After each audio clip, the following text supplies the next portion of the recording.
Hello, good morning, good afternoon, good evening to you all. My name is Jackie, and this is my channel. I am forever faithful. Welcome, welcome, welcome to you all.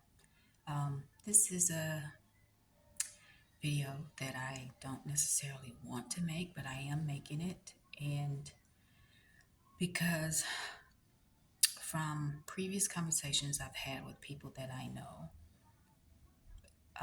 Ebony people, and I realized that too many of us are just too comfortable living in this land. Even though we see what's happening in the news and laws being passed or laws not being passed, that too many of the ebony people are just too comfortable. Understanding that there is an eagerness to attack the ebony people.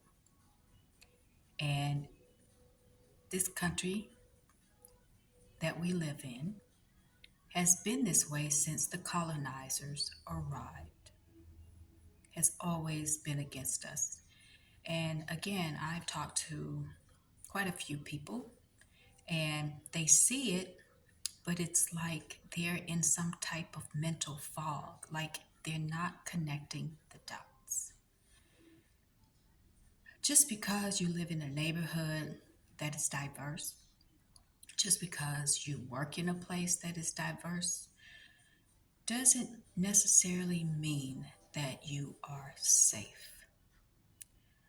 What I've learned from my own personal experience, and I'll make another video about that, my ebony experience with the ivory people, is that when the shit really hits the fan and it's time for people to stand up for what's right, most ivory people will not do that. They will either distance themselves or just stand there quietly or even deflect or downplay your own personal experience. So it's not like the ivory people are really on our side, okay? Just in case you are one of those people that I've talked to that is just too comfortable and thinking or believing that the government is going to help you, that the police is going to help you if you're in need. Think again. It's right in our faces, yet some don't want to believe it can't be happening now in 2023. This was something that my grandparents and great grandparents and great great great grandparents have dealt with, but not us. We see the police brutality. We've also seen even more redlining, which is to restrict the voting rights for blacks. Okay. We've also seen this CRT, critical race thinking or something, where basically they want to tell history in their own way, which is for them not to take accountability. And I have had this conversation with a former Ivory friend, and she was like, I just don't think it's fair that our children should feel guilty for something that they didn't do. But she's not thinking about what about our children? The ebony children. How about the ebony children that actually saw their parents and grandparents being tortured and murdered? What about the kids today in the school that will be learning this? How should they feel? What about their feelings? And it's like there's no accountability for what has happened. And this particular Ivy friend, it's like my dad's best friend was black. Okay, That's all well and good. But what about your grandparents and your great grandparents and your great great grandparents, Ivory woman? See, they don't want to dig deep.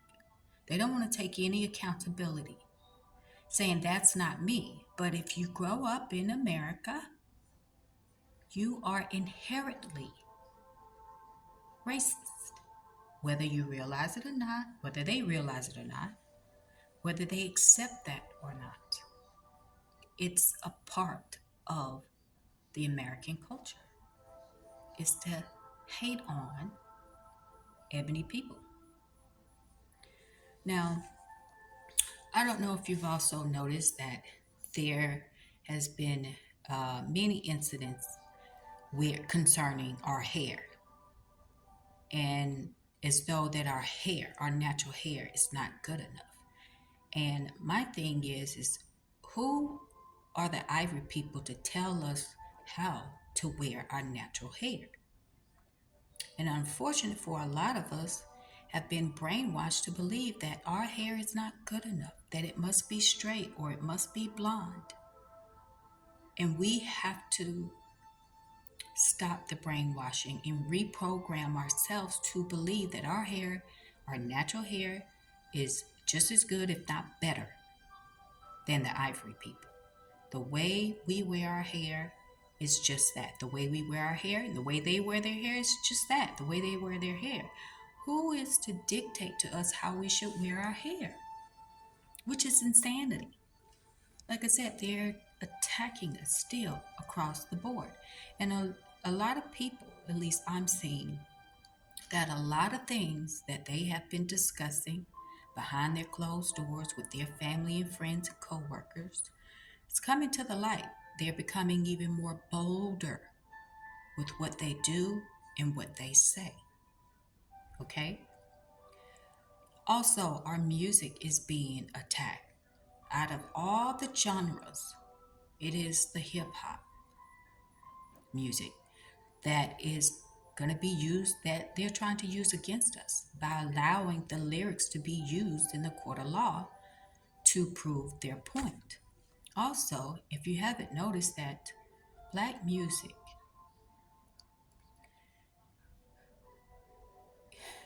does not portray us in a positive light like it once did. It's all about the material things and degrading one another. And that has been taught to us to hate each other on different levels. Have you even noticed that they were quick to pass the Asian hate law, but yet not the laws, a law for blacks? Like, we experience more hate than anyone from all races. But yet, they will pass all the other laws, but except a law to protect the ebony community.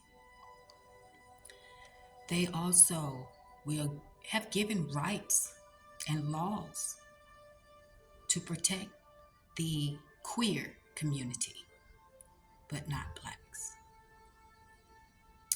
I noticed that also in Florida about a year ago, how they were releasing over 1 billion mosquitoes that was genetically modified into the atmosphere.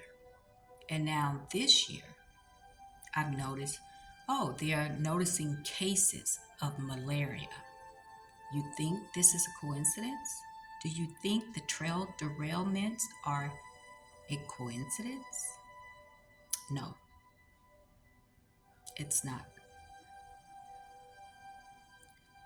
So my question is to the ebony people who are still comfortable working their jobs and living where they live. Do you really think that these people are going to come to your rescue? You're going to have to save yourselves. And we're going to have to come together to save ourselves. Don't think that you have an ally in the Ivory people. Now, are exceptions.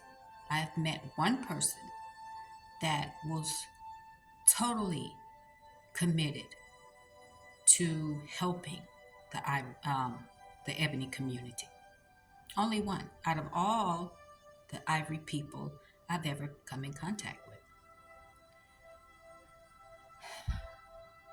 I just don't want our community to be caught off guard because they are living a somewhat comfortable lifestyle or they have yet to encounter anything drastic when it comes to race.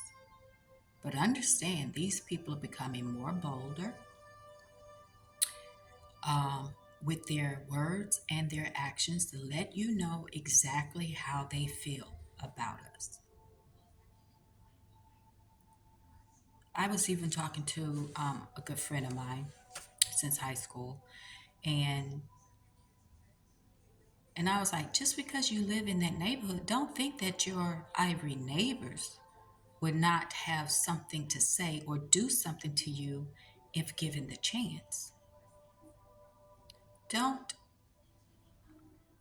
don't be fooled. So my question to you is, what are you willing to do for yourself, for your family, for your Ebony friends, for your Ebony community? Because they have divided us with the Jim Crow laws through slavery. How we don't even like each other. Now, I've never been a person to bash my community, especially the men, because I understand it's a part of the brainwashing that has been happening for hundreds of years. And here we are today, still doing some of the same things. They have turned us against each other, and that is not the way it should be. We should be coming together so we can become stronger as one. Now, I see things for what they are as the truth that there's an attack continuously on the Ebony community. And my question is, what are you willing to do to save yourself, your family, and your community? Okay? That's all I want to say. Um, I could not avoid making this video because the Holy Spirit was like, this is happening now. And understand that these demons, these evil forces, are using people, organizations to attack us. So, what are we going to do? I already have my plan. Do you have yours? That's all I wanted to say. Hope you guys have a great day. And until next time, take care. Bye.